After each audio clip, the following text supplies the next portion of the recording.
episodes of Powerswitch contains the same Welsh location as the Saint episode, The House on Dragon's Rock. Oh, I didn't know that.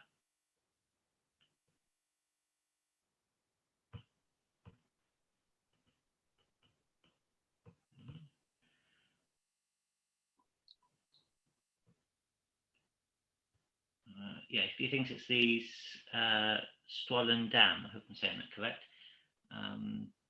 Olivia said, I have an apartment in... Olivia, too. I saw one there. He has an apartment in Juan-le-Pin, which I know. Yeah, it's a lovely place. Yeah, sounds very glamorous.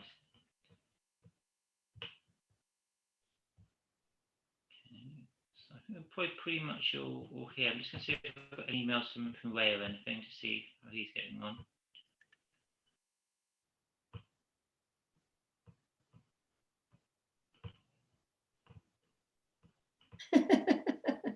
Thank you.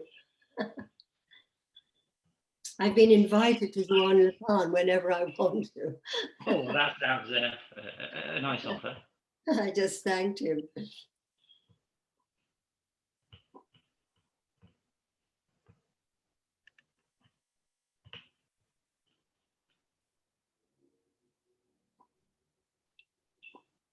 Yeah, so I've got some relatives in Australia, so that's always handy to go out there from time to time. Although I can't stand the flight, I think it's far too... Any more than 8 hours in the plane, and I get a bit claustrophobic, I must admit.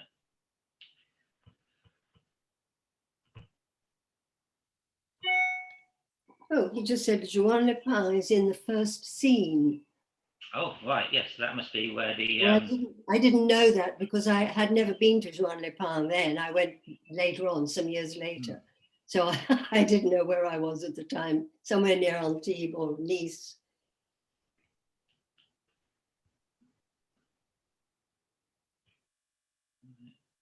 So I think we're just waiting for a couple more people. Just say hello to those that have joined us so far. Thank you very much for joining us this evening. So we're all going to be watching the episode along together. So if you've got your DVD or Blu-ray copy of The Persuaders to hand, what we're going to do is we're going to pause on the opening frame. So it's with the starter's pistol being raised. And that's so we'll pause on that. And then after a little introduction, a few words, we'll then all press play simultaneously. So I'll just let people have a few moments to get that ready.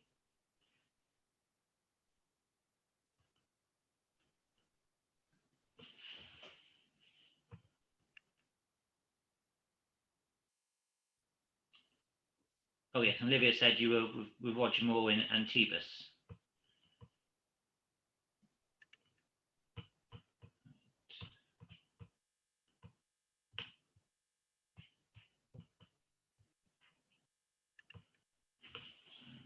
Just gone 5 past, so I'll just give you a couple more minutes to log on. I just think we're a little bit short, slightly.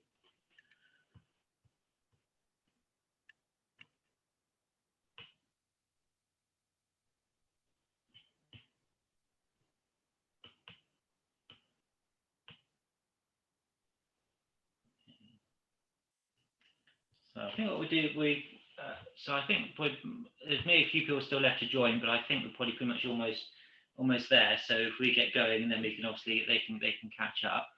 I'm just going to say officially a welcome to everybody that's joined us for this evening's watch along of the Persuaders episode Powerswitch. We're delighted to be joined by Annette Andre, the guest star for this episode.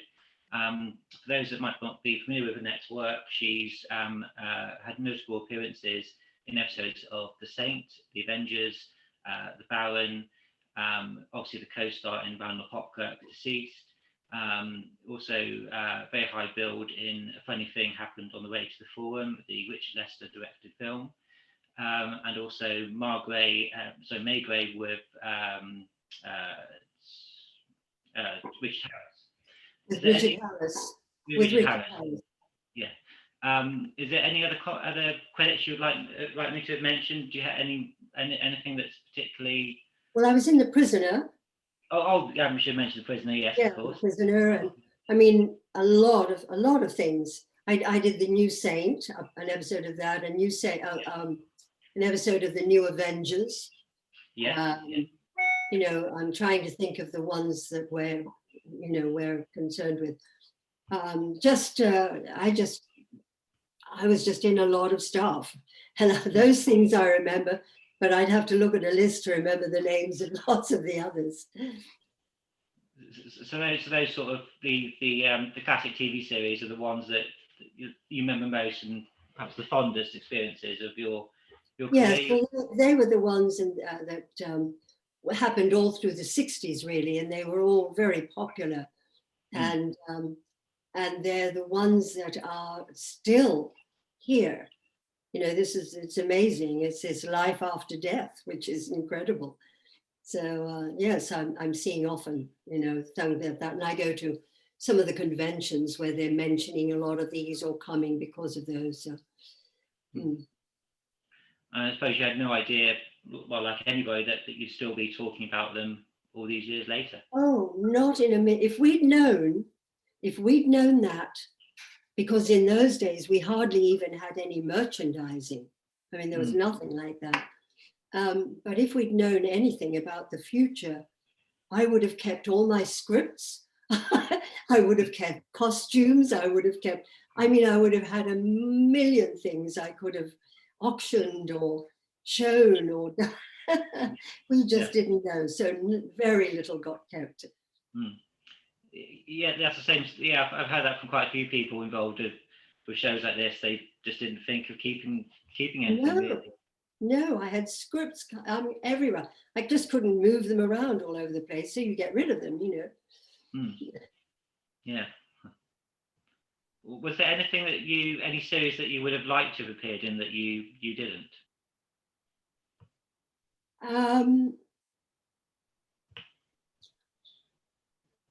Well, I can't think of any. I didn't do any of the champions. One I would have liked to have been in, and I actually, I think, had the opportunity to be in it, was when I was in America early on in the 60s. And I think I was going to be offered an episode of Star Trek. Oh, right. And I got homesick and I wanted to go home, so I didn't do it. And I'm rather kicking myself about that. I would have enjoyed that, all that sort of, you know, space there. You know, I'd have enjoyed that. Yes. And again, one of those shows that you wouldn't believe the success it's had, obviously. So. Yeah. Right.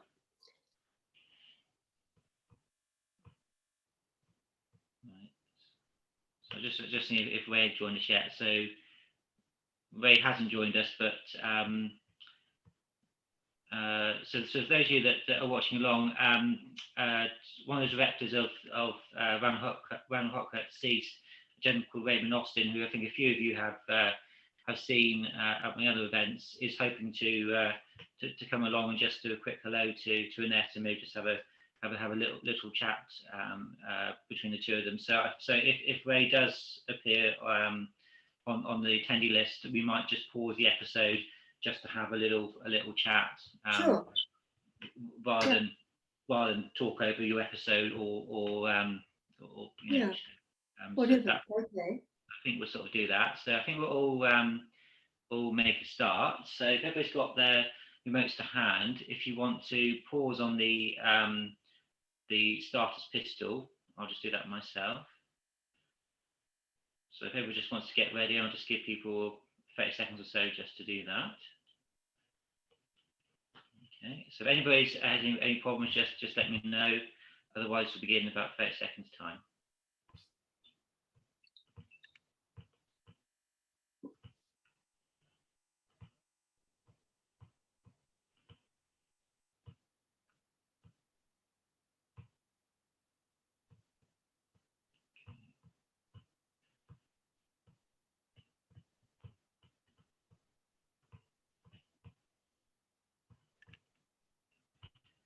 Okay, so if everybody's ready, we'll press play in 5, 4, 3, 2, 1, play.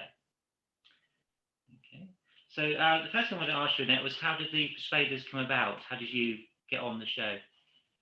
Oh, because, well, to begin with, I'd done a lot of the episodes with Roger. I think I did 5 or 6 episodes with Roger in The Saint. And I also, did The Avengers and that sort of thing. So I knew Monty Berman and Bob Baker very well, the producers. And they just knew my work. And I guess Roger said, I'd like to have her in an episode. So that's how I got on there, through my work and through the fact that I knew Roger and had worked with him, and we worked well together. Oh, good. Mm. So I suppose one of the reasons why you starred in so many of these wonderful series was perhaps that you had a good time, a good relationship on one, and then it obviously led to the other sort of, Probably, yes. It was all a little bit of a sort of home thing, that if you were known, you would get. But also they were shown, so people watched them, and the casting directors got to know you. It's a bit different in today's world. But then it was much more of almost family with all the casting directors and the producers and the studios, because you worked all around the different studios and with different people. They got to know you, and if you were good enough, you got on it. So, yeah. Obviously, Bob Baker was instrumental in getting Roger Moore to do the Persuaders, because I think after The Saint, he wasn't hugely interested in doing another TV series. So it was Bob Baker that persuaded him to do it. What are your memories of Bob Baker? My memory of Baker? Yes. Oh, he was a lovely man. I really liked Bob. He was easy to get along with, but he did have, you knew how to, you didn't just take advantage of him, not at all. But we just got along. He had a good sense of humor. And he, I don't know, I just found him a very, very personal man. I always did like him. Whereas Monty Berman, who was the producer of Randall and Hopkirk, he was a different type of person, and he wasn't so easy to get to know. He could be a little bit stern or a little bit. He didn't have a great sense of humor, and Right. And he would sort of come down with his stopwatch onto the set and time you, and that doesn't make good friends. So anyway, no, that was fine. But I really liked Bob, and I knew him quite a bit through. We used to talk about him. I'd join them for lunch sometimes in the commissary, and we'd chat. So yeah. So on shows like The Persuaders, you would have a week rehearsal, would you? Would it be less, or how would it have worked on those shows? Oh, no rehearsals. You didn't have rehearsals. You walked straight into the studio.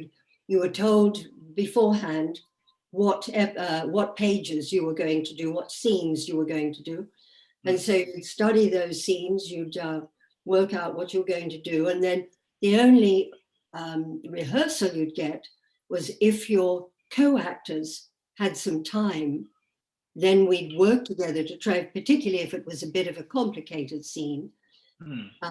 And we'd do some run through, for the cameras and all that. So, and that was called a bit of a rehearsal. And if there was something that really needed working at in terms of an acting situation, then time permitting, they would, the director would work with us a bit and that, but mostly us as actors, we would get together and try to run our scenes and see what we're going to do.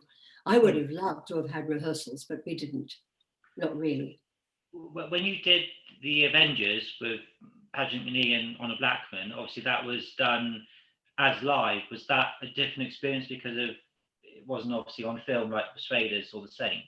It was, it would have been tape, I think, not actually live. Video tape, yeah.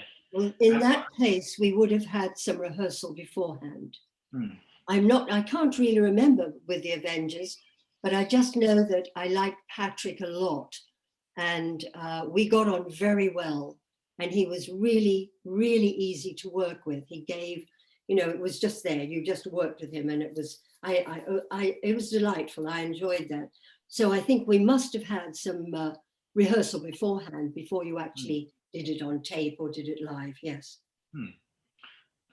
Obviously, one of the director of this episode is Basil Deirdre, who did quite a few of very classic TV series. Did 3 episodes of The Persuaders, including this one. Do you remember much? You're talking about Basil. Yeah. Yes. Remember much about Basil? Yeah. Oh, Basil was a nice. Yeah, I got along with him. Yeah, he didn't mess about. He knew what he wanted, and he would work with that. And he would tell you what he wanted. And if I could grab hold of Roger, I would, we'd run some lines. And but yeah, Basil was. He didn't have a great sense of humor. I worked with, I can't remember if his wife was in that episode. Oh Lord, I've forgotten her name. She was an actress. Right. And I know she was there because we became quite friendly. I think she might have had a role in it, actually. I didn't really socialize with him. You know, some directors will when you're on something. We were out in Cannes, Nice, so a lot of us did socialize. You know, have dinner and stuff like that together and do things. But I don't remember Basil really. He might have joined once or twice, but not a lot. But he was very nice. I liked working with him. Yeah. Okay. Wonderful. We're watching the morgue sequence where you go to identify your roommate's body in the beginning of the episode, and the actor who's being very dismissive is played by a gentleman called Paul Whitson Jones, Inspector. Oh yes, Paul Whitson Jones. Do you remember much about him, about Paul? You know, I think that was probably the only time I ever worked with him. I knew his work. I knew who he was. You know. And I don't have a big memory of him. I think it was quite pleasant. I think he was good to work with. I think that was probably the only scene I did with Paul. I think it was. Yes, it was. Yeah, yes. I think it was. I didn't get to know him any more than that. You don't have any screen time with him, but a very central character in the phrase is the judge, played by Lawrence Naismith. Do you encounter Lawrence Naismith at all? Who played it? Sorry. Lawrence Naismith.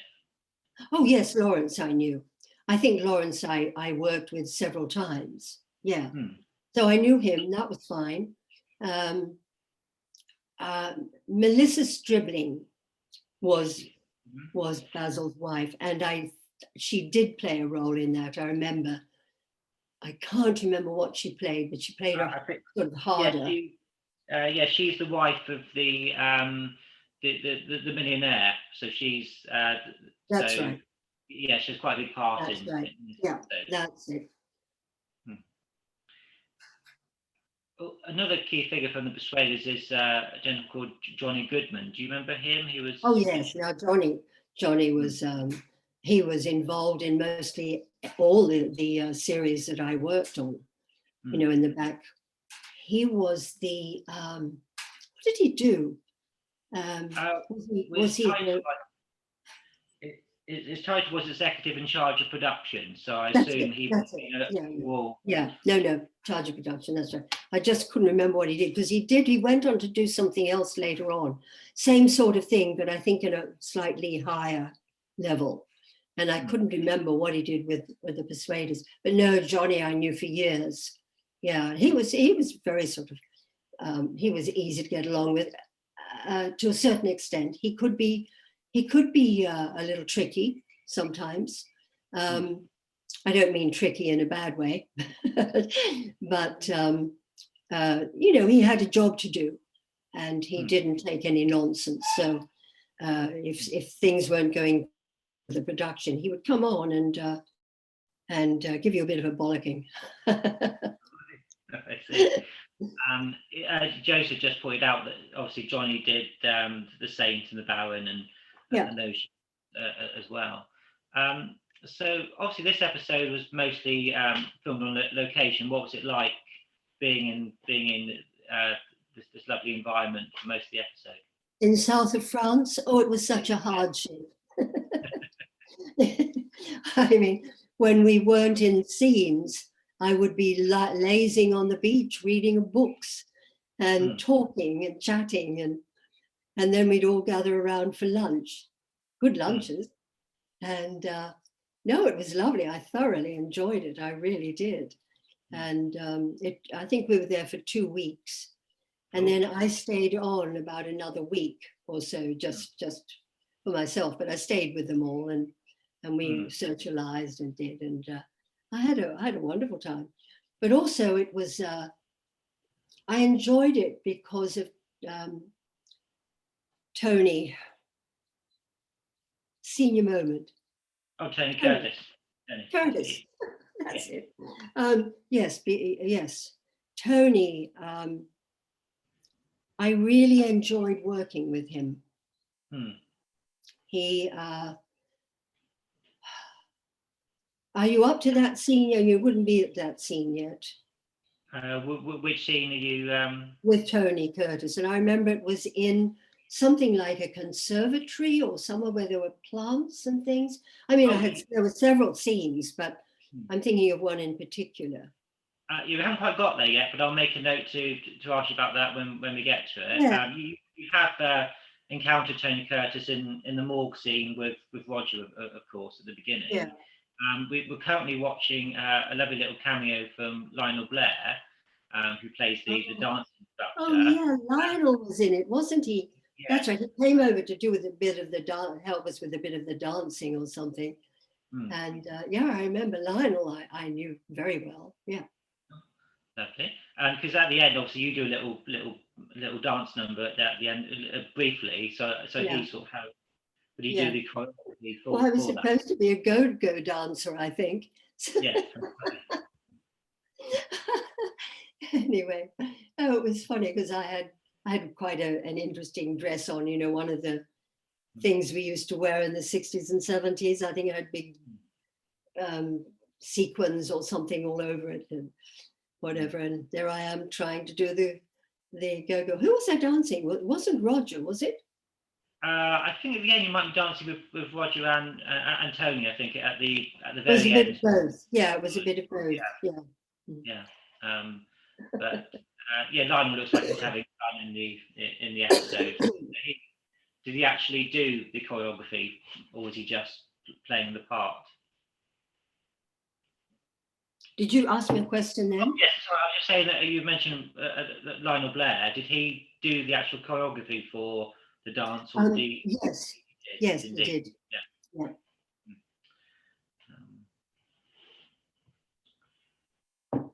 That was the reason he was there, yes. Oh, yeah, that makes perfect sense, doesn't it, then? Ian's obviously pointed out that Basil did and died 7 months after, before Powerswitch actually was aired on TV. So I think this is one of his last credits. Terrible car accident, yes. I always loved The Man Who Haunted Himself. I thought that was a really, really good film of his. So very talented.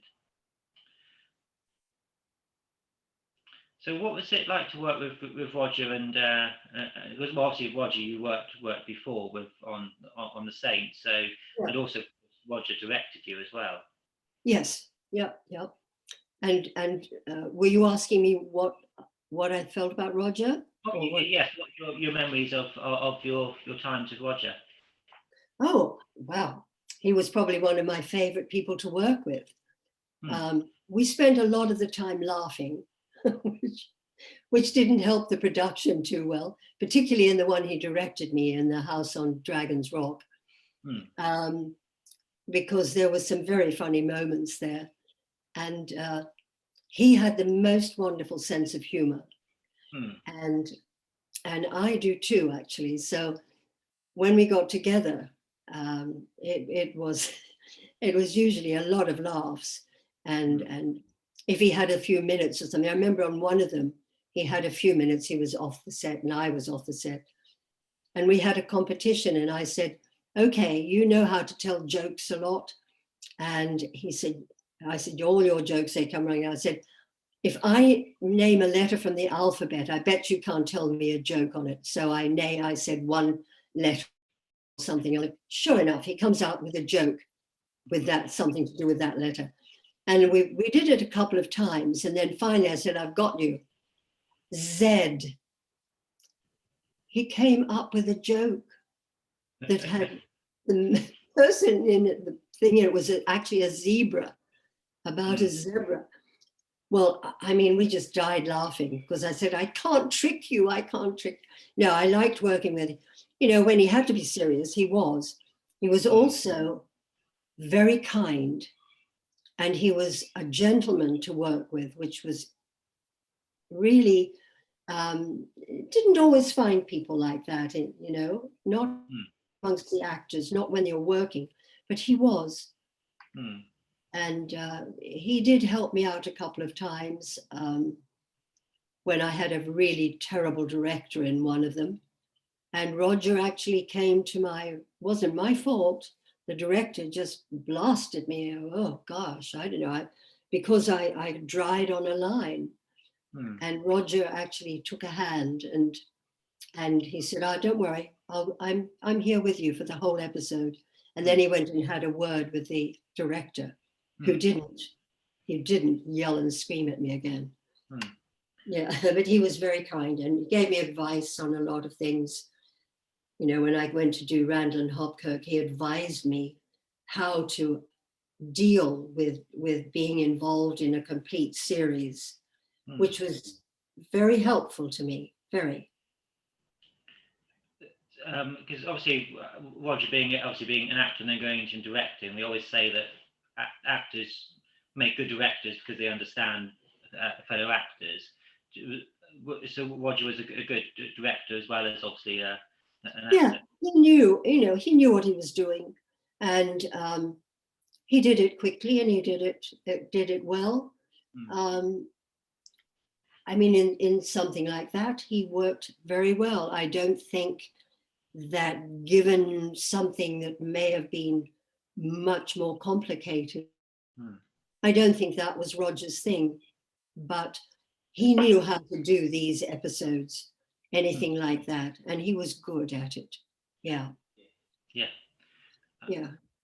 So how about Tony Curtis then? What was, because obviously that Tony and Roger seem to be very different personalities. How did you get on with Tony?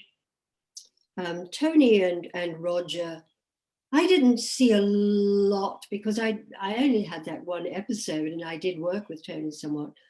They seemed to get on all right, but I did hear, I think there was a little, you know, odd times where things weren't quite so smooth. They were totally different personalities. And, you know, it's a bit tough, but I liked each of them in their own. And I was surprised, Tony, because I'd seen him in so many pictures like the Sheikh of Araby and, you know, dance and all those sorts of things. And you tended to ride over him. And at that point, I maybe had seen him. I think I'd seen him in the Boston Strangler. Oh, yeah. And that surprised me to see that. But when it came to, do you want me to talk about this now? I'll talk scene a bit. Yes, please. Yes. The scene when I come up to me, we were just talking for a little bit, and then he said to me, "Do you want to run your lines?" And I said, "Yes, please, I'd love to." So we sat down and we had a real rehearsal, talking about the scene and the characters and running the lines and deciding what, you know, this or that way. And that surprised me. I didn't think that he was so serious, but about acting, he was really intense. He really was. I mean, whoa. And when it came to actually playing the scene, there was a moment when we were both hidden behind something. Again, that's where these plants seem to come into my mind, because I haven't seen it for a long time. And when we did the first take, he stopped at the cameras. He called to the cameraman, "Did you get her properly? Can you see her? Is she well in sight?" And I thought, goodness, he was very generous. And that's sometimes that doesn't happen with other actors, because everyone's a bit concerned with yourself a lot of the time. But that was really nice. He wasn't doing a line with me or anything else. He was married, his wife was there, the whole thing. That wasn't it.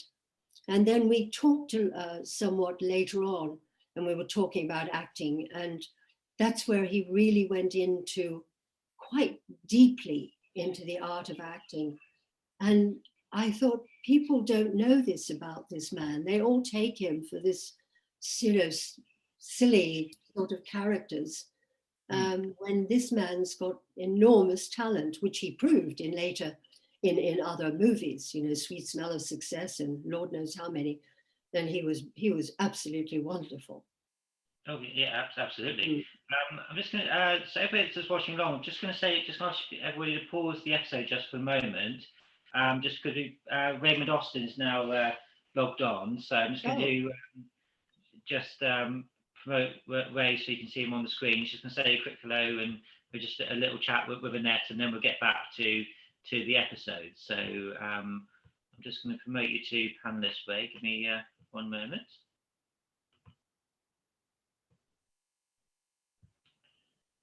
Okay, should come on the screen. So just getting started his audio.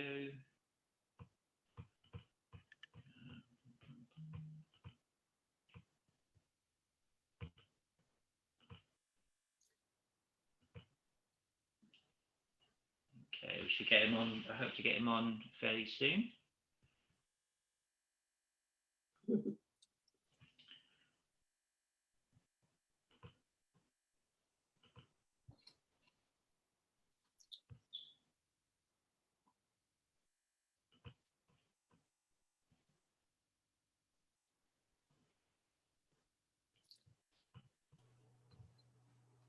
Well, he's unmuted. Oh, yeah. So, here you go. Hi, Ray. There you go. Hi, There you go. Hi. Hi, Ray. How are you? Fine, darling. Sorry to interrupt all your lovely stories. Oh, that's all right. nice to talk to you. Nice to see you. Yes, see you. I mean, see you. Yes, see you, absolutely. And how are you? I loved the thing you sent me yesterday by email. Ah, good. I was just considering, whilst Philip was trying to get us on, do you remember the first time we met? I don't know. What was the first time? Sergeant Cork. Which?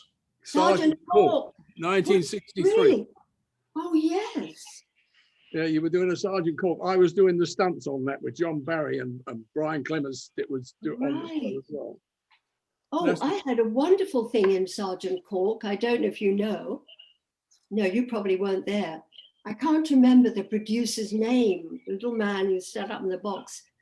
And we had the period clothes, Yeah. and I had this very low neckline. And he stopped we were rehearsing, and he stopped the rehearsals at one point and told something to the director, who looked odd. And the director, who was the director? Dennis Vance. Oh, it was Dennis. Oh, okay. So Dennis came over to me and he said, "I've been told that this isn't going to be good because you have too much bosom showing." I don't have any. I mean, I don't have any. In the dresses, they pushed everything up, I suppose. And I had to be taken away, and they had to do things to cover things up. It was the only time in my life I've ever had that that wonderful thing said, you've got too much. That's funny. Because the whole studio just fell apart. They really did. So listen, you've been talking a lot about Roger and Tony, I take it. Yes. We have, Yes. Yeah. Well, Roger, as you know, I worked with him so many times, and Yeah. and I mean, we were good friends. And I was saying that with Tony, I was really surprised because we'd all seen him in those fluffy movies that he used to do, the Hollywood sort of period things with the sheikhs of Araby and stuff. As far as I'm concerned, Tony only ever made one movie. That was Sweet Smell of Success. Oh, he was fabulous. I think he was brilliant in that. Absolutely brilliant. But I have to say, I thought that his Boston Strangler was terrific. I didn't like his nose. His nose? Yeah, he had his nose bridged with makeup, plaster. Oh, right. Yes. That sort of got me at it. Oh, because apparently he looked very like the actual guy. Well, that I don't really know. Remember, I know I was put off immediately with the thing on his nose. It's like Olivier, when Olivier had his nose done as well. Yeah, That's a certain movie. I forget that was. One of your listeners will obviously know which one it was. But I first met Tony on a movie called Spartacus. That's when I first met him. Oh yes, Spartacus. I remember that. Spartacus. Then I was with him on Operation Petticoat. Yep, I remember that too. All He good could be, playing comedy. He could do it. Oh, But yeah. then there was another movie, Sweet Smell of Success, and another one. Gosh, why have I forgotten it? Because it was excellent. Some Like It Hot. He did.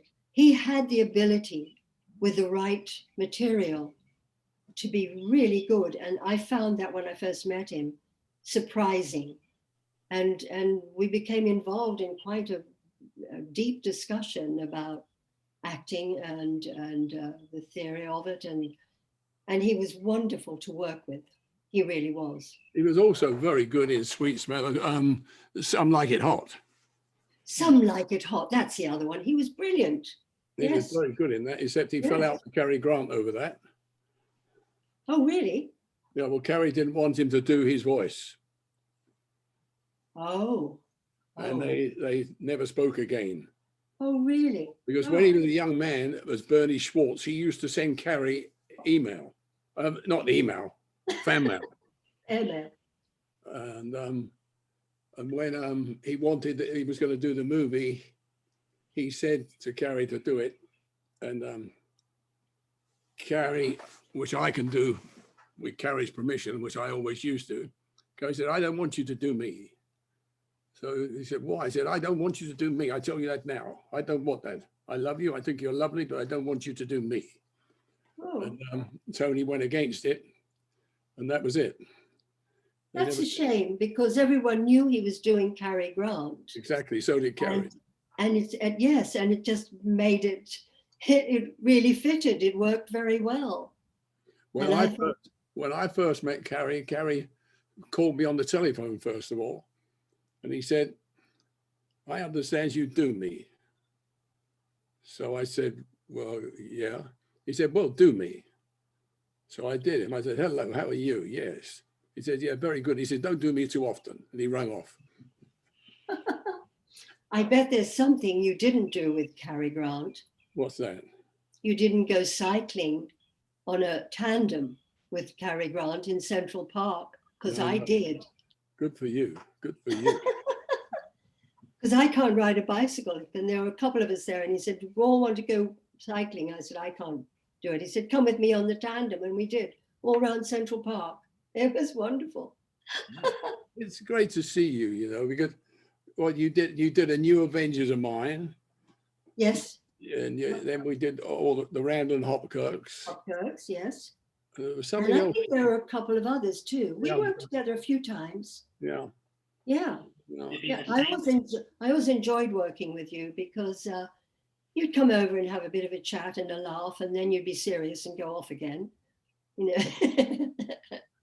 No, we liked you, particularly in Randall and Hopkirk, because we had, you know, with Mike and Kenny, there were a few people that we really didn't like. And then there were ones that we did like. You were one of the ones on that list. Oh, great. That's marvelous. I knew that would make your day. My day, that I like that. That's very good. It's lovely seeing you, Ray. It really is. What is the episode you're talking about? Powerswitch, Persuaders. Oh, I knew it was a Persuaders. Yeah, I thought, Powerswitch, it was called. Basil Dearden. He did indeed. Yes, he directed it. Yes.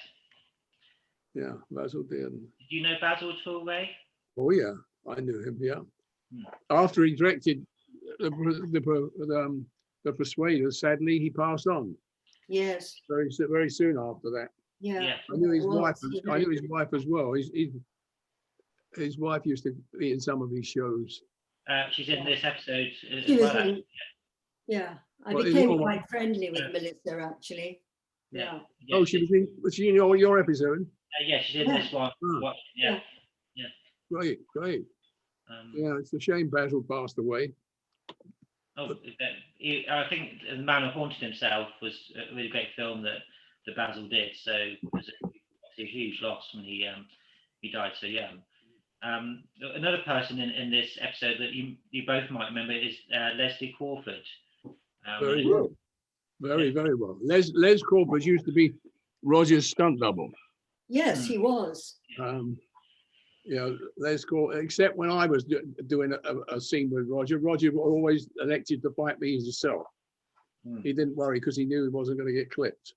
And then when I started directing The Saint, I had Les looking after it for a while. And also another guy that looked after it for a while, Frank Mayer. Frank Mayer, yes. Yeah. Both of those are gone now. Yeah. Oh, Frank Mayer was in a lot of things that I did. And he used to teach me. He taught me a few things to do if ever I was attacked by someone. And he taught me a few things of how to get out of holes or do this or the other, which was great. I never got a chance to use them though. Good for you. You don't need to. You don't need to. Yeah. Listen, I have such fond memories of ABPC Studios, Borehamwood. Yes, me too. I really used to love that studio. I really did. It was my favorite of the lot on all the studios you and I both worked at. Borehamwood was the best one, even across the ATV, you know. Yes.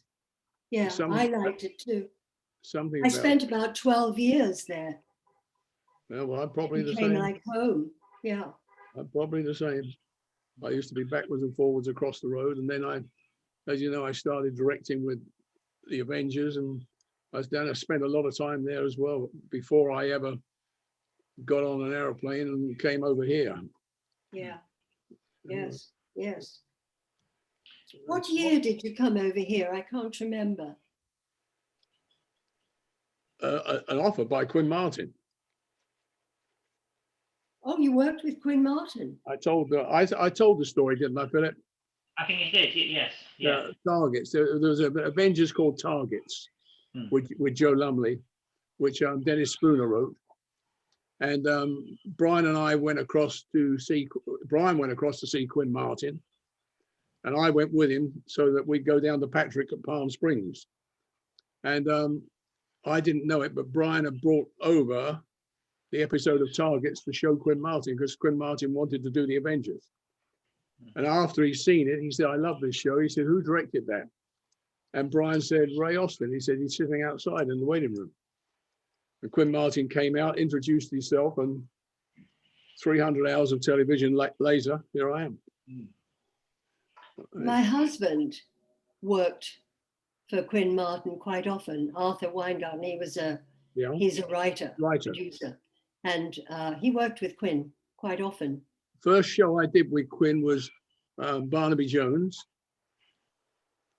And the next one was Streets of San Francisco. Mm-hmm. Yep. So, even though your husband may have written Barnaby Jones. I don't think he did. Didn't do Barnaby Jones, and he didn't do Streets of San Francisco, but he did a whole lot of the others. Whole lot of others. I don't know which were Quins and which weren't. I think your husband and I saw him cross paths somewhere. I think he did. He seems to know you. Yeah, he did. Because I went from there straight over to Hawaii to do Hawaii 5-0. Oh yeah. And then Right. as I said, I've never looked back. But I used to come over back to England an awful lot to shoot pilots for America and do things, and I came back to do the Professionals and all sorts of things because of Brian Clements. So I'm globetrotting, enjoying, but now I sit here in Virginia, very, very happy. Yes. Listen, I'll let you guys get on with your show. I butted in enough, but I just wanted to say hello to you and say I love you still. So be safe. Thank you, and you too. You too. And you, and Philip. we'll keep emailing. Keep sending me things. Okay, we'll do. And all the viewers, be safe. Yeah, you too, Ray. Thanks so much for joining us. Okay, bye now. See you later. Bye-bye. That was nice. Yeah, it's always nice to see Ray. Yeah, he's done a couple of my events so far, so he's been very, very good to me. So, and I did have the pleasure of meeting him at the 50th anniversary of the Avengers in Chichester, and that was 10 years ago now. That's really gone quite quick, I must admit. So we get back to the episode. So hope everybody's still got the episode on pause. I think I've still got mine. Just to see where. So I'm paused at 21 minutes 46 seconds. So as long as people probably within 10 seconds of that, that's fine. So if everybody just wants to get back on that to that part of the episode, and then we'll press play in a few seconds' time. I didn't get a chance to ask Ray, but I assume, was it Ray that cast you in the new Avengers, the House of Cards? Yes, he must have done. He must have done. Did you find that many directors and producers remembered you after many years? Do you find it was that kind of community where everybody remembered this face? Yes. Yeah, because we tended to work together a lot, quite a few people, and directors and writers and things like that too, were particularly, we kept crossing paths with quite a few. So there was, there were people that you'd say, oh, good, Ray's directing this one, or someone else is writing that. And, or you'd say, oh, no. Because you were saying on Lionel Blair, some of it was good. So obviously some bad experiences on that show, but was it predominantly a good experience, Lionel Blair? With what on Randall Well, I was wondering about Lionel Blair, because we had a question from Jan who wanted just to ask you what it's like to work with people like Mike Pratt, for example, on Lionel Blair. Oh, the people who worked on Randall, well, my two co-stars, I mean, Mike and Kenneth Coote. Ken. Mike and Ken. We got on from day one. I'd worked with Mike before, I think 2 or 3 times, and I really liked him a lot. And that was part of the reason I think that I accepted the role, because he was in it. Kenny I'd never met, and he'd never worked with Mike either. But we got along. I mean, it was a family. It really was. And we had we were pretty much known to have one of the pleasantest, the happiest sets in the studios. And it was most of the time. We had a couple of directors that one came on to direct one, and we asked that he never be brought on again because he was very cruel. He wasn't good. And there were a couple of others that we didn't get on with very well. But mostly it was a pretty happy set. And we worked together, and Ken and Mike, we just worked together like we'd always been working together. You know, it was truly wonderful. Yeah. Well, that sounds lovely. Jan also wanted to know if you ever saw the remake they did in 2000 with Vic Reams and Bob Mortimer. Yes, I watched part of the first episode and never any more. No.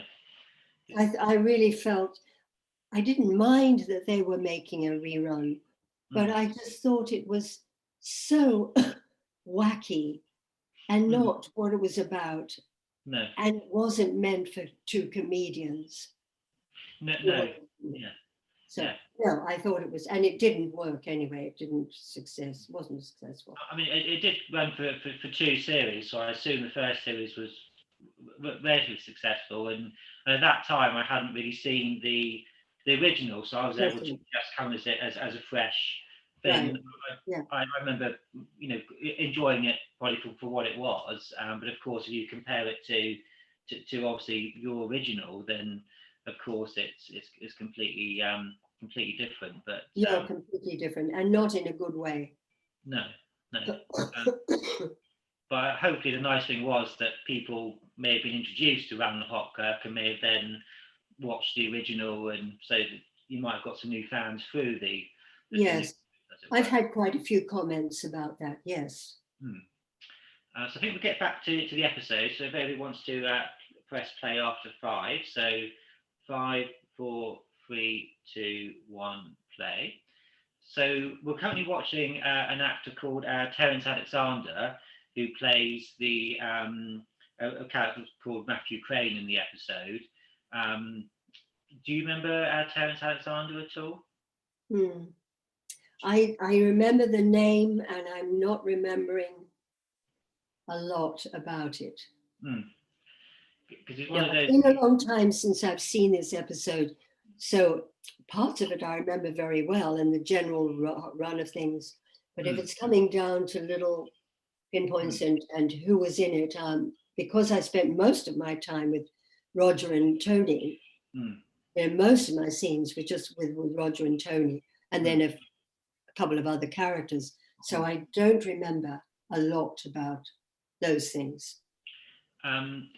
He's quite one of those people that appears in episodes of the Avengers, a very good character actor. I don't know whether you recognise the other main actor in this, John Phillips. He plays Kessler, who do you remember him? The name John Phillips, I remember the character, but I don't think I knew him then anyway. I don't think I knew him. So we were saying obviously about your experiences with Roger and Tony, separately. What were they like together on in between takes? What you can they worked together. They discussed things and how maybe they should do it. They may have had a couple of times when they didn't particularly agree on what they were doing, but they worked it out. And they seemed to work. They worked well together. When you saw it on screen, it worked well. They had this sort of thing. As I say, behind Tony was, he was a bit of he had 2 different personalities. As an actor, I liked him enormously. And I thought he was so good. When you met him again after the day's work or in a social situation, they didn't socialize. His wife was with him. And they didn't socialize a lot with us anyway. But when they were around, when he was around, he was a different person again. He could switch to the Hollywood, not so much a star. He didn't do that starry bit, but became the Hollywood almost a bit of a joke sometimes. Right. Did you get the sense that Tony was comfortable doing TV because this was his first television role? Do you think that had anything to do with it at all? Yeah. Well, you know, it's in a film situation, and although it's television, and there is a difference, you're still working with film cameras and film techniques. You know, so I'm sure he was fine. Did he do more television after that? I think he did do bits and pieces. He did do a series only lasted about 6 episodes. I forget what the name of it was, but he did go back and forth a little bit. Yeah. But I think the only thing that he held in high regard TV wise was the Persuaders. I think it was certainly his favourite, one of his favourite things he ever did.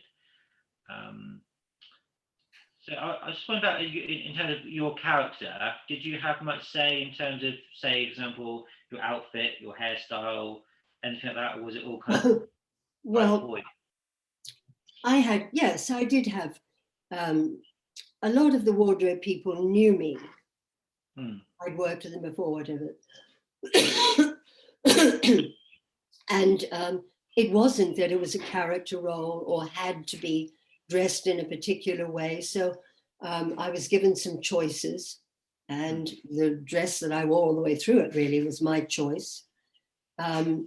Hairstyles was a bit of a combination between whoever was doing the hairdressing and myself, because there were certain things I wanted. And that in these sorts of series, yes, I did have quite a big input into what I wore and hairstyles and things, unless there was, as I said, a particular description that it had to be a particular type of coat or, you know, a look or something like that. So, yeah, but in this I did, yes. And is this a character that you enjoy playing? Did you find it an interesting role? Yes. It wasn't as interesting as some others that I played, but yes, I mean, I try to always find something of interest in the roles to keep you going. And the fact that we were doing it in the south of France rather gave it a bit of a kick too, you know, that's it. Well, absolutely. Because I assume you did return to Pinewood to do bits and pieces. Yes, yes, we would do looping there and that sort of thing, yeah.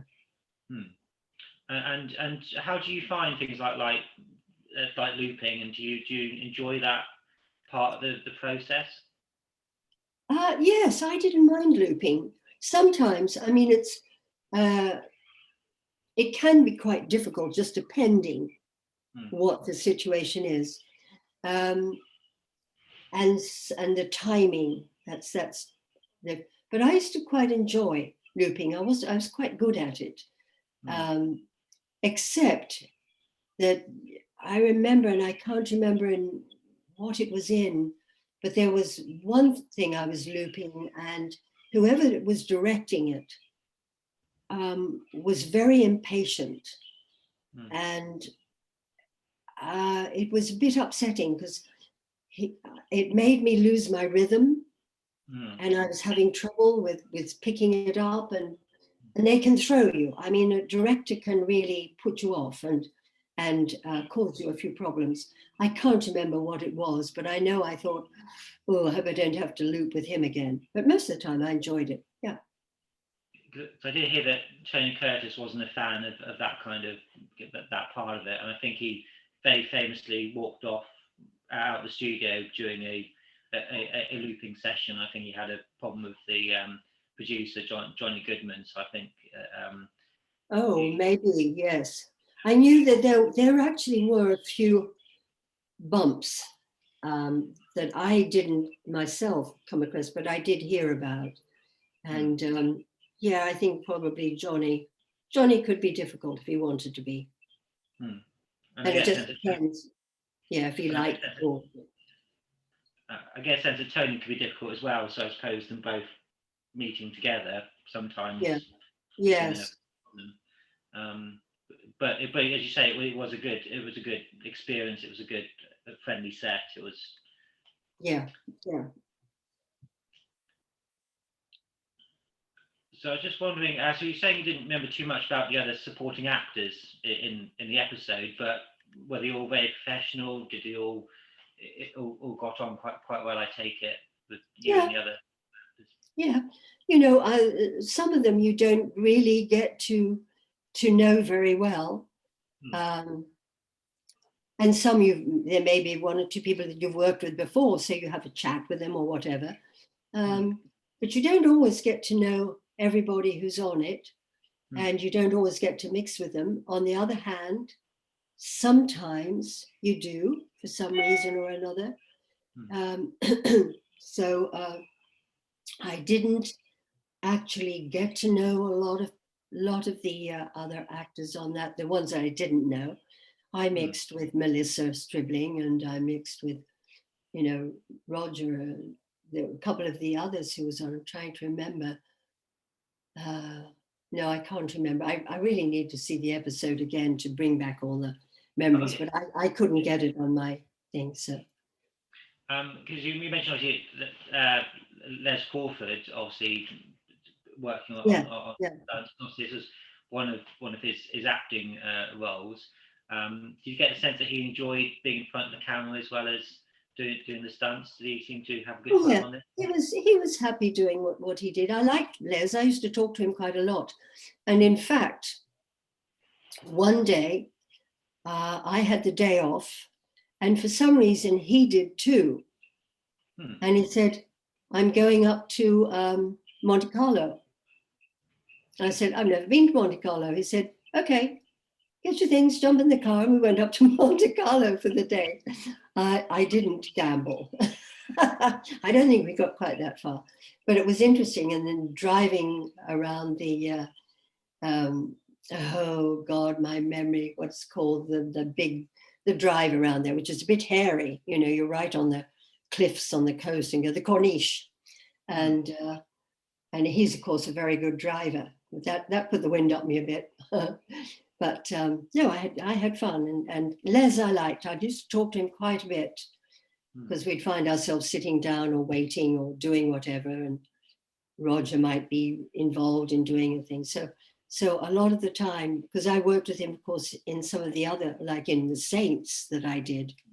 Yeah, I knew Les from there. So he was a nice man. I like Les. Okay, wonderful. Were you aware that this episode, a couple of years later, 74 to be precise, was put together with another episode of the Persuaders and released in the cinemas in various countries? Were you aware of that? I was aware of it because, there's a little story. It came up to do with our residuals on the episodes. Yeah. And they wanted to pay me tuppence. And my husband, because I was married by then, my husband said, absolutely not. And so we had a meeting about it. And my husband, being an absolutely wonderful negotiator, got me a very good deal. And while he was talking to them, he said, I really think that we should, you should give, and he quoted a figure. He said, add that in. And he said, because of the world market. And they said, oh, don't be silly, because we're in England doing all this. And they said, no, there's nothing like that. It's not going to happen. No, we're not going to do that. He said, well, I'm here to tell you. And they said, no. So, okay. So we closed the deal on the thing without the world market thing. It must have been about a month later, or even less than that. And we came over to New York, because Arthur comes from New York, but we came over to New York and we're staying over there for a few days. And we come in from dinner and I said, oh, I feel like watching something. He said, okay, turn the television on. So I turned it on. And I was about to turn the channel and I said, oh, hold on. I said, this is my Persuaders. This is my Persuaders episode. And it was the one where they turned it into a movie, combined it with the other one and turned it into the movie. So we watched it and Arthur started laughing and he said, I'm making a phone call in the morning. They're going to have to make a completely new deal. Yeah. And he did. And the man that the producer, whoever it was, the lawyer he was working with, he said, are you calling me? And Arthur said, yes, let me tell you. And he did. And there was, oh no, on the other end. So yes, I do know about that movie. Yes, they did 4 of them in total. I think they were going to do a 5th, but they didn't end up doing that for whatever reason. So they must have been very popular in those markets. Yeah.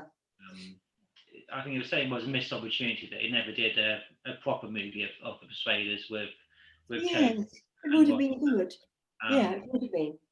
Because it was a nice theme, you know, the characters. There was a light, and it was, yes, would have been good. But I think Roger was so busy with Bond films that I think that I think he did an enormous amount of work from his first Bond to his last. So I don't think there would have been ever really. Yeah, he'd done so much of all the saints and things, and he was ready to do other things. Oh yeah, definitely. So just sort of thinking, so how does this Persuaders sit in your body of work? So obviously, if your proudest is, say, probably Randall Hopkirk, where is this high up on your list of favourites? I can put it, well, doing the saints were probably my favourite, because I did so many of them. And the Avengers, I really enjoyed that, even though I didn't enjoy the new Avengers particularly, even though Ray, and I was a little ambivalent about what's her name? Oh, Jan Lumley?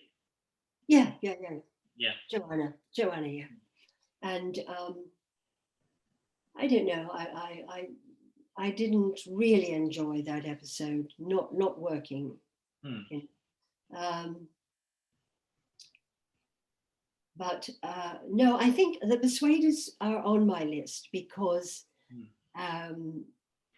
well, because it was, you know, it's always wonderful to go somewhere else and, you know, a sort of more exotic landscape to work in. And so I remember that there were nice memories attached to that. So yes, it's one of my favorites. Yeah. Okay, good. I was just wondering, obviously Brian Clemens is obviously on the New Avengers. Had you encountered Brian before New Avengers? And if so, do you remember much about Brian Clemens? Oh, Brian, yes, I knew Brian. Well, I knew him. I mean, yes, he had written things before. Again, what was it? I think I did a play. Was it Brian Clemens who wrote the play Suddenly at Home? I can't remember now, but it was theatre. I think it was Brian. Anyway, but I did know him from television, yes. And which ones I don't remember, because everything is, unless there are particular things that stand out. We did so much in those days. You went from one series into another episode. Then you did a bit of maybe BBC play, and then you'd be back. And people we were working with all the time, you had to forget the lines from your previous job to jump into the next one and learn those.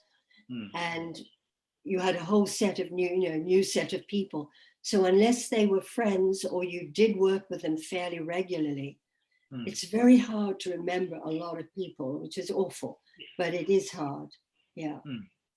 Because you're only working with them for a short time, you know, a week or 2 weeks, and then bingo, it's all different again. Oh yeah, definitely.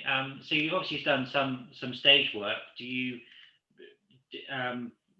like being on the stage? Do you prefer TV or? Theatre is my favorite. Yeah. Theatre is my favorite. and I did a lot of theatre work, but and then film, and then television. Because television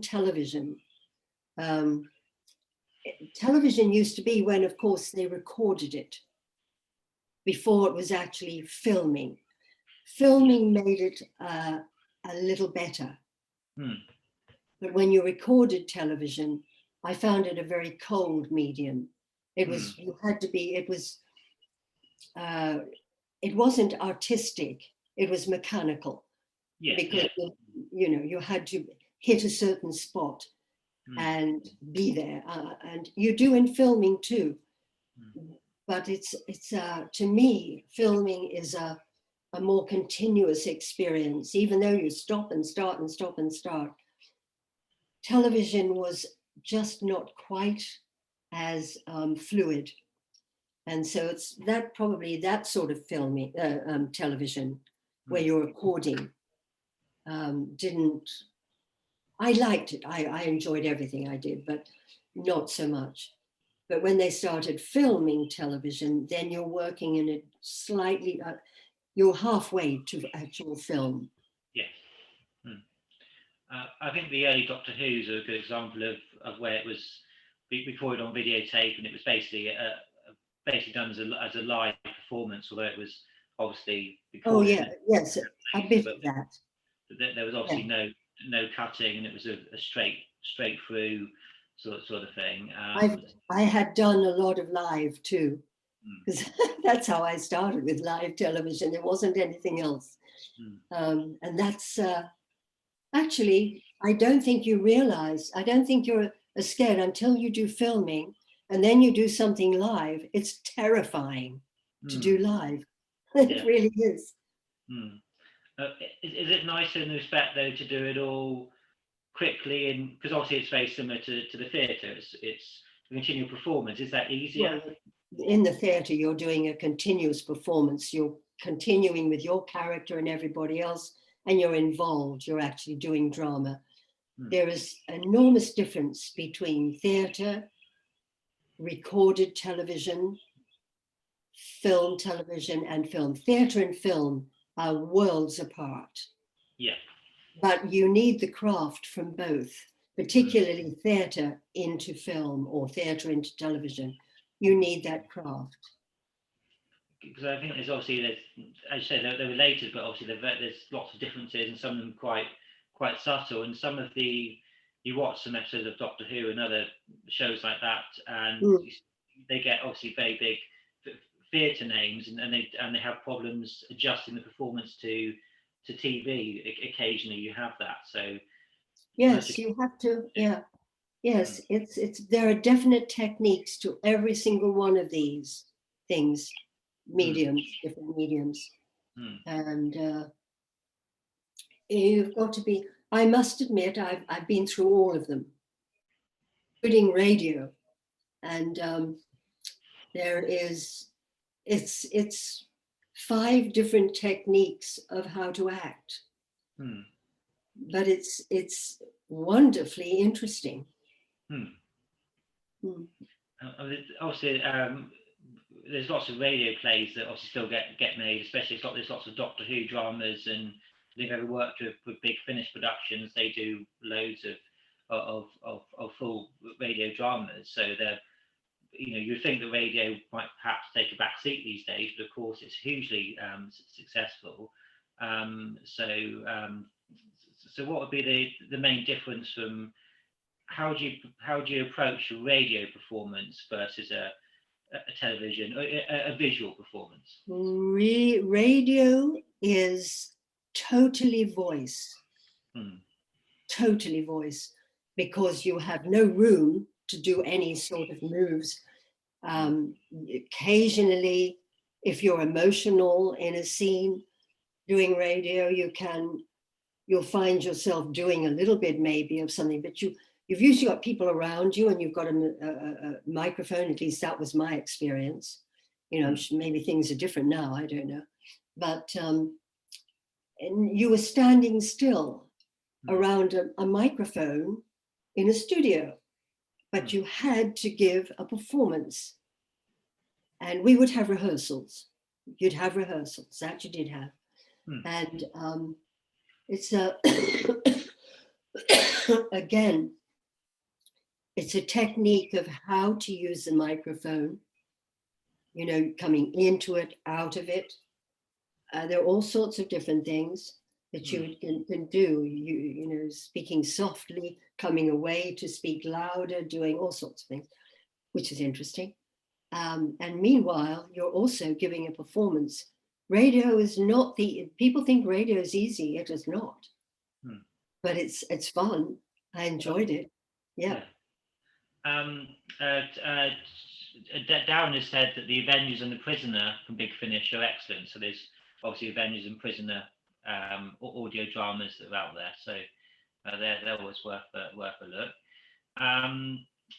We did have a question. I think it was so I've just lost the name of the person. Oh yes, Olivia wanted to know, was there competition between Tony and Roger?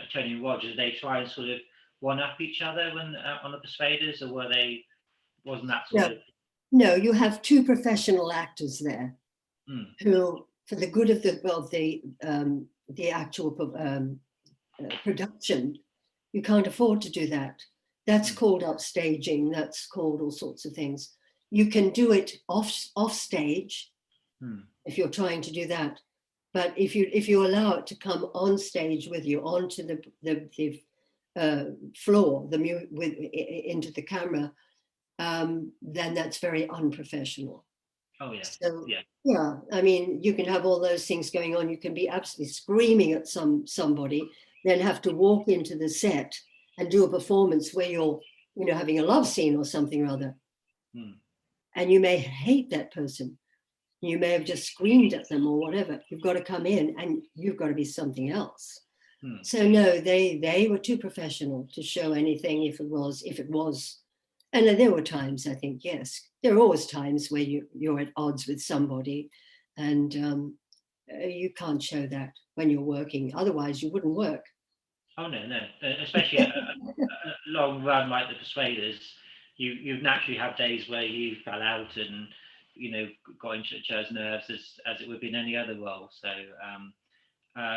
we're now getting to the sort of climax of the episode, and there's a big sort of chase in the car, and there's lots of back projection, and the brakes of the car have been cut, so they're trying to not crashing down all these hills. Do you remember doing like action sequences like that? Were they fun to do? They were fun to do. You mean the standing still with all the things going around you? Yes. Yes, but that sort of very much your imagination. Yes. Oh yeah, yeah. Yes, I guess nowadays they tend to do a lot with the camera riding with you and that sort of thing. But still, when I worked there, I've done that. But when I've worked there too, in those series, we actually did it standing still on a set with a background or whatever.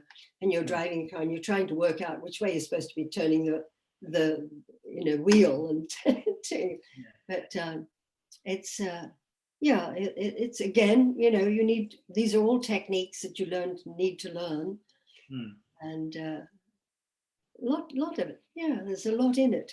It isn't just going on a set and saying some words. Oh, no, because you can tell those that are sort of good at that sort of thing, because obviously you see a lot of people driving cars with back projection. They're sort of going the steering wheel, and of course, if you drive a car, it's not really, yes, exactly. Exaggerate it a little bit, but so it must be quite difficult to sort of. I mean, it's not obviously not like being in Star Wars where everything's, you know, not there, but it still must be, you know, a certain talent to do that well. So do you have, in terms of the action that you've been involved in various TV series, do anything sort of do you like doing your own stunts, those sort of things? Do I like doing my own stunts, more sort of physical? Oh, stunts. Yeah. I used to love doing stunts. Yes. Sometimes, yes, I did sometimes, but you know, they have to be careful because of the insurance and things. But in the movie, sorry, the movie Funny Thing Happened on the Way to the Forum, and I worked with Michael Crawford. we did most of our own stunts, and they were actually quite dangerous. Right. And when I look at the movie now, I think, oh, how did I do that? Or how did he do that? No, the director in that was rather reckless. He was rather reckless. Oh, yeah. Richard Lester directed that one. Which? Richard Lester. Yes, he was the director. Yes. He was a little bit reckless, and allowed me. I mean, Michael always mostly did his own stunts, unless it was something really, dangerous. But we did some pretty dangerous things ourselves, and perhaps that's another time for another Zoom talk. More if you are, yes. Because obviously, obviously Richard Lester, he very famously did the 3 and 4 Musketeers, and obviously the Return of the Musketeer, and obviously that was where sadly Greg Kinnear, Rory Kinnear's father, yes. And I think Richard Lester was absolutely devastated by that, and I think that was why he kind of gave up filmmaking. So just to hear that he was reckless in his younger years seems a bit quite interesting from that point of view. Oh yes, he did some good stuff, and but it was I loved doing funny thing, but there was a lot of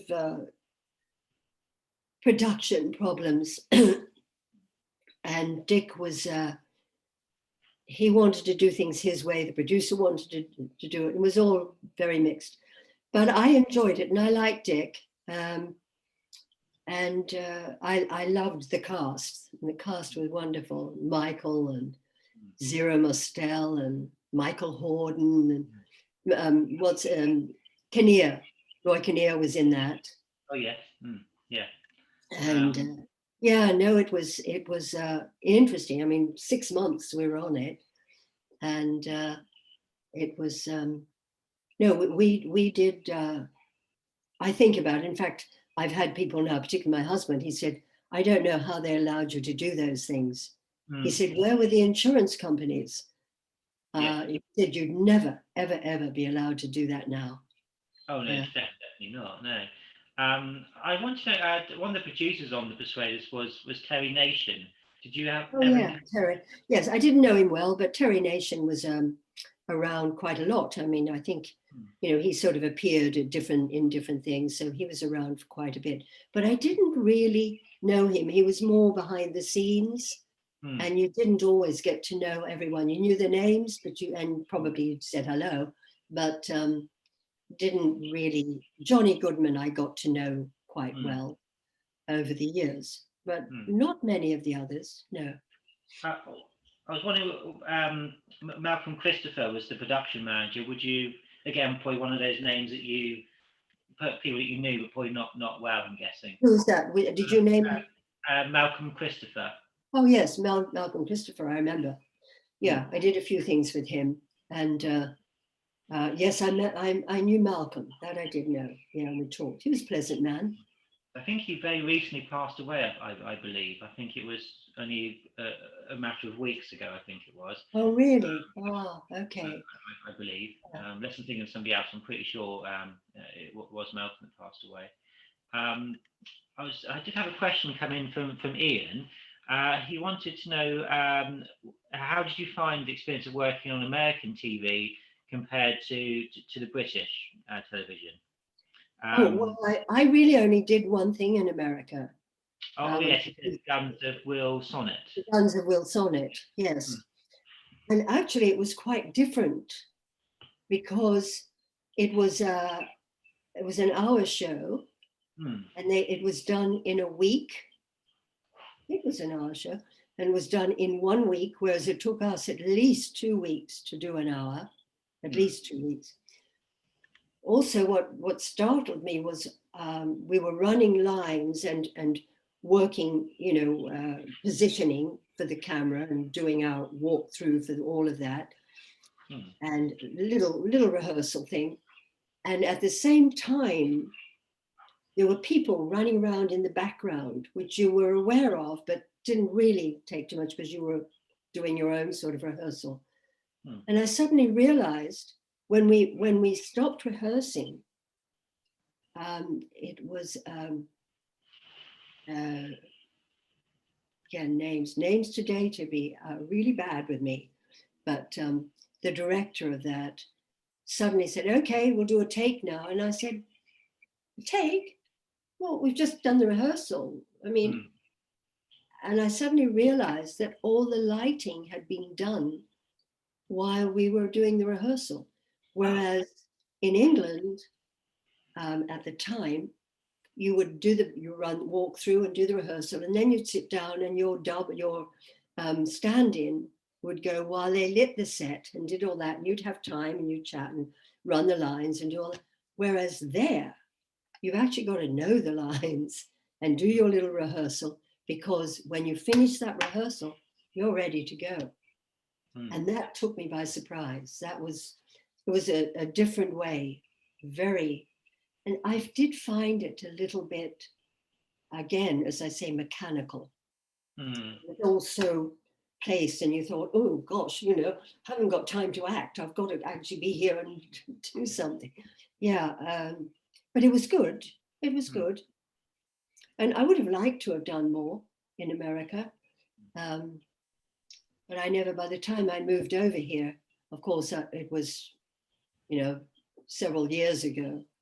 And I really wasn't doing much work then. So, not that I'm retired. I will never retire. I'm always up for jobs. But, we live a little bit outside. We were living outside of the loop, as you say. So I didn't do. I would have liked to have worked though. Just going back to Persuaders briefly, you worked obviously with Leslie Norman on a few things, and Leslie obviously did some of the Persuaders. So he did one. Yeah, he did one of the Saints. He did the Australian episode of the Saint, and I met him before I left Australia. I met him out there because he did a movie out there called Summer of the 17th Doll. And I went up for the part of the young girl in it, which I didn't get.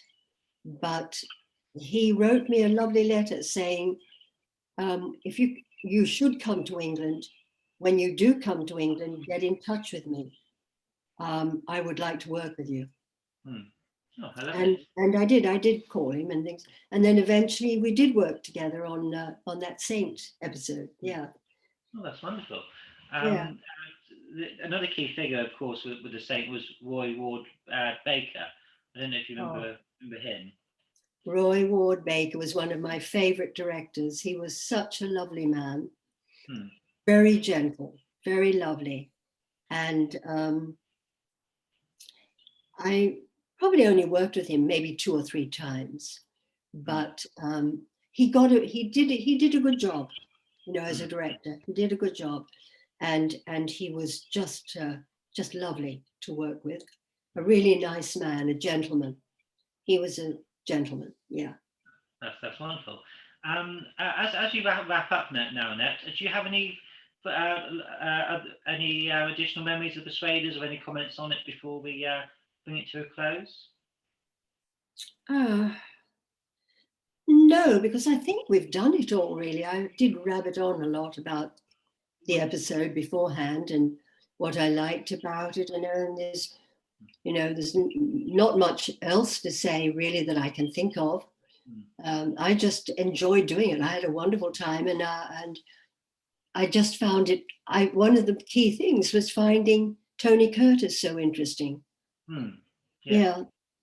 I think I sort of first saw Tony in the show, and then started to watch his work, like the Defiant Ones, and Some Like a Hot and that sort of thing. So how do you think it holds up today? I mean, obviously it does feel in some respects very 70s, but I think it's still, how do you think it stands as a production?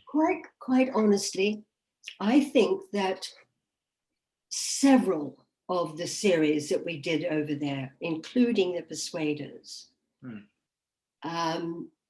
I think hold up enormously well in today's world.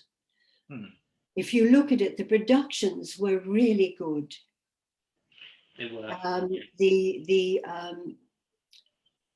The content was, it didn't have this awful aggressiveness and violence that you now see continually in television series, continually.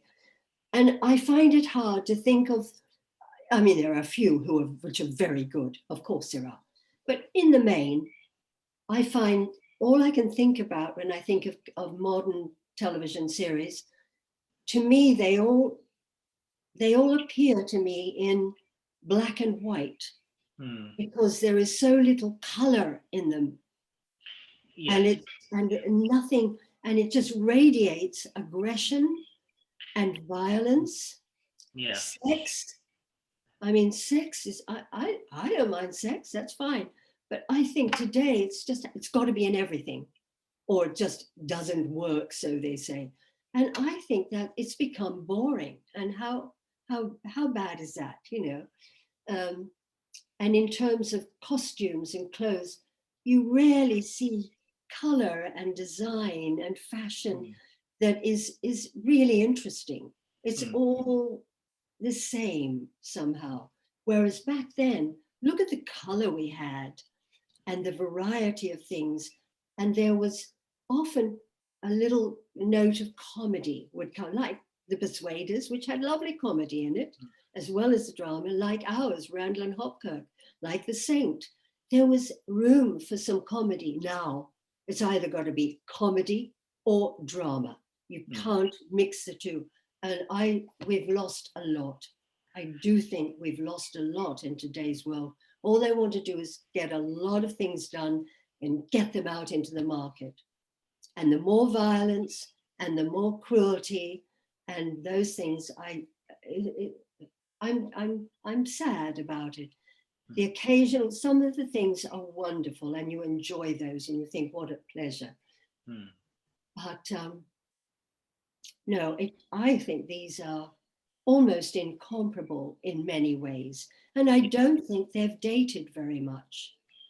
Yeah, I'd agree entirely. That the stories are as good as they were then, and obviously because you had wonderful writers like Brian Clemens, Dennis Spooner, and the directing, it's obviously timeless because you had all those talents behind the scenes, and also, of course, in front as well. And I think you're right that TV now has lost something. I think maybe it's when Game of Thrones came along and it was all, and it became sex and violence, and it became a bit too obsessed with it, and the gritty realism, and that's why you lost all the I know. We have enough realism. Why do we need to be smothered in realism?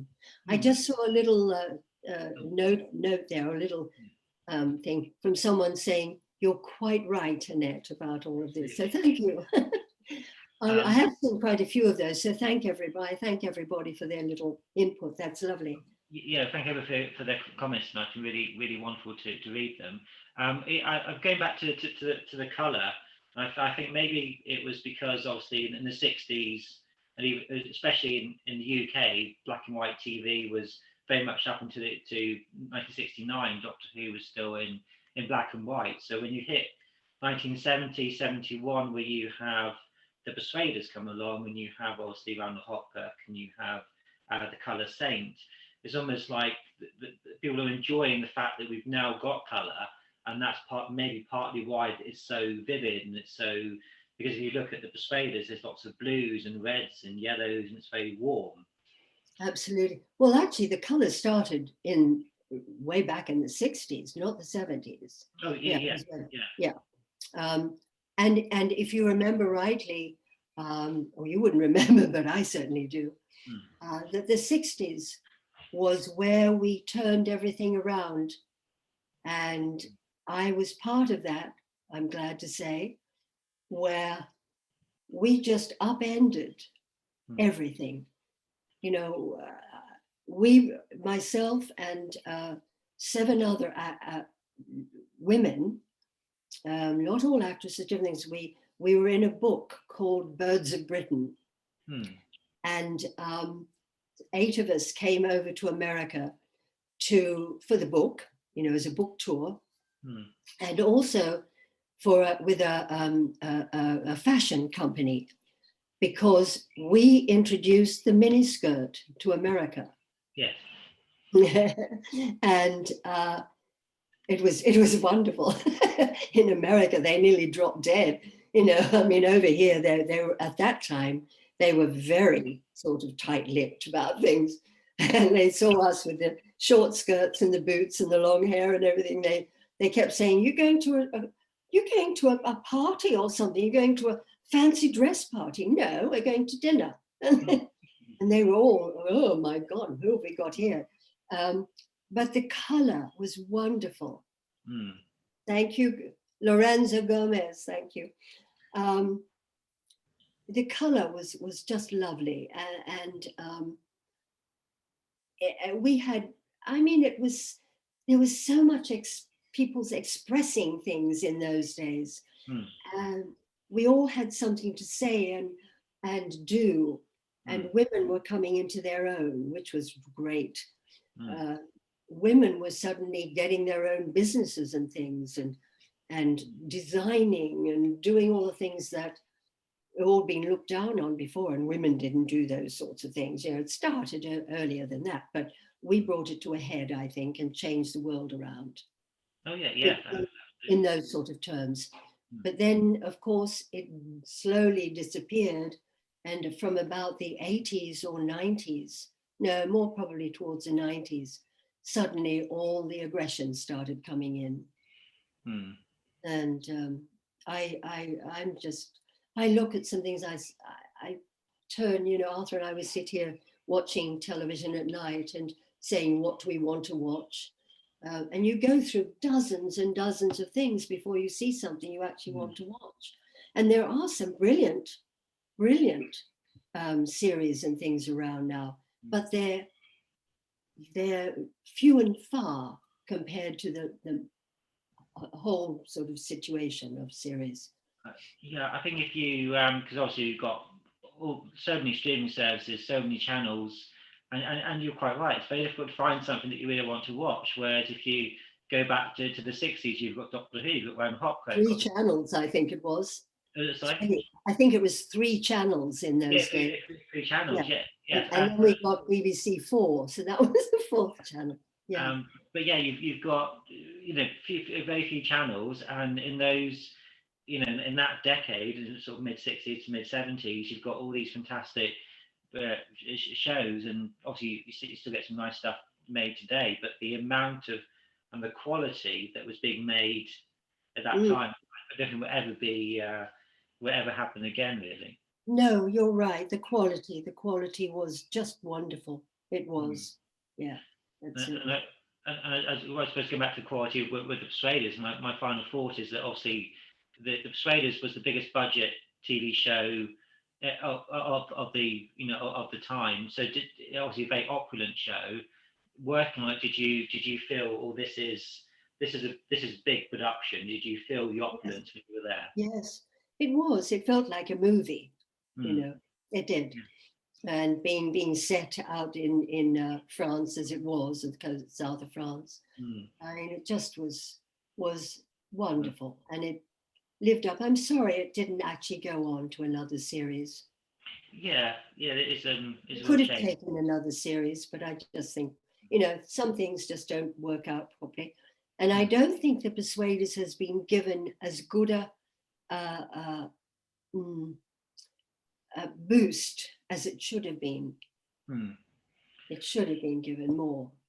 Yeah, I think in the American markets, it didn't seem to do that well. I think it maybe had some competition against some very established shows, and therefore didn't, or maybe the humour was a bit too English. But then again, of course, the Saints work very well in America, so maybe just for some reason it just didn't connect with an audience at that time. Yeah, that's right. Yeah. Because obviously with the Saints, you would obviously perhaps there was lots of, they always were pretending they were in France or whenever it was, but it usually was the the back lot and back projection, and obviously here you are in the Persuaders actually there, which obviously must have been Yes, quite exactly. nice to do that. Exactly. And, So, yeah, I've enjoyed this very much. Me too, and I'm sure everybody will join me in thanking you, Annette, for joining us for a wonderful evening reminiscing about the Persuaders and so much more. I think we did get a comment from Olivia, said it was lovely to see you again, Annette, and so she's obviously met you at various things. That's lovely. And Olivia says thanks so much to us both for the evening. That's lovely, thank you. And Thank you. and obviously, if you'd like to join us again for something, I'm sure we'd all be delighted. But we could obviously talk about that, but potentially a bit later on. So thank you for joining us this evening, Annette. It was a wonderful evening. I can't think of a better way to spend a Saturday night. Well, it's exactly Saturday. It's now, for me, it's Saturday, 1:45 in the afternoon. Oh, that's very nice, and you say you've got lovely weather and everything your end. So that's lovely. We had a bit of sun for about 10 minutes and it went away again, but The sun is still out, so it's okay. Well, I'll let you go on for your afternoon. I hope you have a lovely rest of your day in there. Thank you so much for joining us. So we've had just a comment that came through. Annette Hill just wanted to say thank you very much for sharing memories with us. A very enjoyable evening. And Remika said thank you very much, Miss Andre. Andrea loved your book as well. Oh well, I enjoyed doing it, and I found the little messages. I liked that very much. It was good. Well, thanks again for joining us. It was a wonderful evening. Thank you everybody that joined us as well. I hope you all join us for some future events. And in the meantime, enjoy the rest of the evening, and enjoy the rest of your afternoon, and maybe speak sometime again. Lovely. I'd love to. All right. Thank you, Philip. Thank you very much. Take care. Bye-bye. Bye, everyone. Bye.